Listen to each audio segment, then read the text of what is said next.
اور یہ جو فزیکل فنامنا آف نیچر ہیں یہ اتنا محکم علم ہے کہ حضرت ابراہیم علیہ السلام نے نمرود کے مقابلے پر جس دلیل سے اسے خاموش کروایا وہ یہی دلیل تھی کہ میرا رب وہ ہے جو مشرق سے سورج نکالتا ہے، اگر تو رب ہے تو مغرب سے نکال کے بتا۔ یہ ایک فزیکل فنامنا آف نیچر، ایک ڈیفینیٹ قانون قدرت کو انہوں نے بنیاد بنایا تھا خدا کے ایک ہونے کی، اللہ کے ایک ہونے کی۔ تو یہ محکم علم ہے۔ ان دو علوم کے سوا کوئی بھی علم ہوگا، یعنی کوئی بھی انفارمیشن ہمیں ملے گی جو ان دو علوم کے اندر فال نہیں کرتی ہوگی، وہ ایکسیپٹیبل نہیں ہوگی۔ مثلا اگر کوئی شخص کہے کہ زلزلہ اس لیے آتا ہے کہ ایک گائے ہے، اس نے ایک سینگ کے اوپر زمین کو اٹھا رکھا ہے، جب وہ تھک جاتی ہے تو دوسرے سینگ پہ اٹھا لیتی ہے، اس کی وجہ سے زلزلہ آتا ہے، تو یہ اس کی تصدیق نہ قرآن کرتا ہے، نہ ایکوائرڈ نالج یعنی سائنس کا علم کرتا ہے، نہ ریویلڈ نالج نہ ایکوائرڈ نالج، بلکہ سائنس ہمیں بتاتی ہے کہ ٹیکٹونک پلیٹس کی ڈسٹربنس کی وجہ سے یہ زلزلے آتے ہیں۔ بہرحال وہ پلیٹس ڈسٹرب کون کرتا ہے؟ تو اس پہ تو سائنس اس طرح کی تمام ایشوز پہ کہتی ہے it is physical phenomena of nature, یہ قانون قدرت ہے، ایسا ہی ہوا کرتا ہے۔ ایسا ہی کیوں ہوا کرتا ہے؟ اسی میں قیامت مضمر ہے۔ God is the only explanation of all the physical phenomena in this universe۔ اس کائنات میں ہونے والے ہر فزیکل فنامنا کی ایکسپلینیشن خدا ہے، اللہ کی ذات ہے، کہ اس نے یہ محکم قوانین بنائے ہوئے ہیں اور ان قوانین کے تحت یہ چیزیں چل رہی ہیں۔ ان قوانین نے ان چیزوں کو پیدا نہیں کیا۔ سورج مشرق سے نکلتا ہے، یہ قانون ہے، اس قانون نے سورج کو پیدا نہیں کیا۔ ہم جتنی بھی انفارمیشن حاصل کرتے ہیں وہ قوانین کی حاصل کرتے ہیں۔ انڈے میں سے چوزا نکلتا ہے تو یہ ایک علم ہے، اس علم کی وجہ سے انڈا اور چوزا نہیں بنے ہوئے۔ جتنی بھی چیزوں کو آپ ڈیپ ڈگ کریں گے تو الٹیمیٹلی آخر میں جا کے یہی کہنا پڑتا ہے it is physical phenomena of nature, یہ قانون قدرت ہے، ایسا ہی ہوا کرتا ہے۔ کیوں ہوا کرتا ہے ایسا ہی؟ اس کے پیچھے اللہ ہے۔ تو ان دو علوم کے سوا کوئی بھی علم ہوگا اس کو قرآن حکیم ایکسیپٹ نہیں کرے گا، اسلام اسے علم کے طور پر نہیں مانتا۔ اسی طریقے سے آپ کو پتہ ہے ہمارے تو سب کانٹیننٹ کے معاشرے میں چیز مشہور ہے کہ اگر گھر کی منڈیر پہ کوا بیٹھا ہو تو مہمان آتے ہیں، کسی کی جوتی پہ جوتی چڑھ دے تو کہتے ہیں اس کے لیے سفر لکھا ہوا ہے۔ اس قسم کے کتنے توہمات ہیں جو ہمارے معاشرے میں عام ہیں۔ ان چیزوں کی تصدیق نہ سائنس کرتی ہے اور نہ ہی قرآن یا سنت وحی کا علم کرتا ہے۔ اور آپ یہ دیکھ لیں کہ جو لوگ ایکوائرڈ نالج کو بھی مانے ہوئے ہیں نا، وہ بھی کافی حد تک توہمات سے بچے ہوئے ہیں۔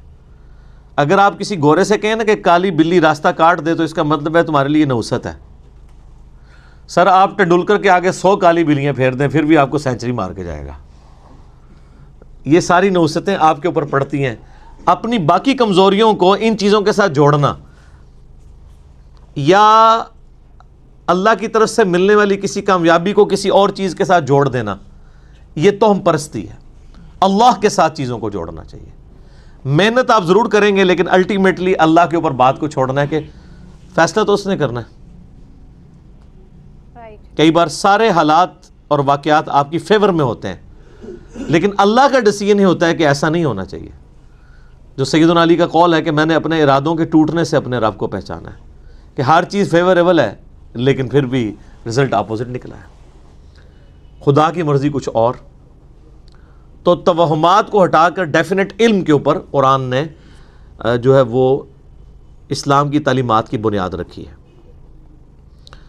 اور یہ جو سائنس کا علم ہے یہ اتنا محکم علم ہے، اس کے بارے میں اللہ تعالیٰ نے قرآن حکیم میں 1000 سے زیادہ آیات ہیں جو سائنٹیفک فنومینا یا فزیکل فنومینا آف نیچر کے ساتھ ڈیل کرتی ہیں۔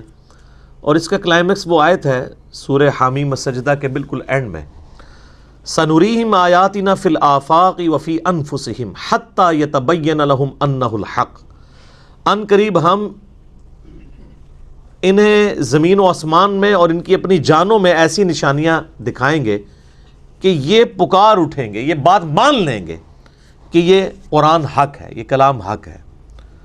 آج جس طریقے سے اللہ تعالیٰ نے سائنس کے ذریعے انسانیت کو کائنات کے چھپے ہوئے راز آشکار کیے ہیں، پہلے لوگوں کو تو ان چیزوں کا آئیڈیا نہیں تھا۔ یعنی اگر نبی علیہ السلام کے مبارک زمانے میں صحابہ کرام کو یہ بتایا گیا کہ تمہارا ایک ایک عمل نوٹ کیا جا رہا ہے، آج تو آپ کو پتہ ہے کہ ٹیرا بائٹس کے اندر یو ایس بیز آ چکی ہوئی ہیں. ابھی تو یعنی اس کے اوپر بھی تحقیق ہو رہی ہے کہ انسان کا تھوک جو ہے نا، اگر اس کو بھی سٹوریج کے طور پہ یوز کیا جائے تو انسانی ہسٹری کا بہت بڑا ڈیٹا جو ہے وہ تھوک کے اندر سٹور کیا جا سکتا ہے. سچ میں علی انجینئر نے کتنے اچھے طریقے سے بتایا، اور انہوں نے بتایا کہ ہم جیسے کہ اوپر والا ہمارے ساتھ کچھ بھی کر دیتا ہے تو ہم اس چیز کو کسی اور کے ساتھ جوڑ دیتے ہیں. اس کو کسی اور کے ساتھ نہیں جوڑنا چاہیے، اس کو اوپر والے کے ساتھ، اللہ تعالیٰ کے ساتھ ہی جوڑنا چاہیے، کیونکہ جو بھی کرتا ہے وہی اوپر والا کرتا ہے، اور جو بھی اچھے کام کرتا ہے وہی کرتا ہے، جو بھی دوسروں کی لائف میں کچھ بھی کرتا ہے سب اوپر والا ہی کرتا ہے، سب اسی کی مرضی سے ہوتا ہے. اور انہوں نے بتایا کہ ہمیں وشواس میں نہیں جینا چاہیے. کافی لوگ سوچتے ہیں کہ جو بلی راستہ کاٹ جاتے ہیں پھر وہ اس راستے سے جاتے نہیں، بولتے کہ اب سگن ہو گئے، لیکن ایسا کچھ نہیں ہوتا ہے. یہ سب چیزیں قرآن تک میں نہیں لکھی، نہ سائنٹیفک ریسرچ میں سب بتایا گیا ہے. تو لوگوں کو اپنے اندھ وشواس سے دور رہنا چاہیے، ایسے اندھ وشواسوں پہ دور مطلب عمل نہیں کرنا چاہیے، اندھ وشواس کو اپنانا نہیں چاہیے اور ان سے بچ کے رہنا چاہیے، اور اوپر والے کی عبادت کرنی چاہیے، اوپر والے کو عمل کرنا چاہیے. تو بہت ہی اچھی ویڈیو لگی، تو آپ لوگ بتانا کہ آپ لوگوں کو ویڈیو کیسا لگا. آپ لوگ کمنٹ کر کے ضرور بتانا، اور آپ لوگ میرے چینل پہ نیو ہے تو آپ لوگ میرے چینل کو سبسکرائب، لائک، شیئر کرنا مت بھولنا، بیل آئیکن پہ کلک کر دینا، جس سے آنے والی ساری ویڈیو کی نوٹیفیکیشن آپ کو سب سے پہلے مل سکے. تو پھر ملتے ہیں نیکسٹ ویڈیو میں.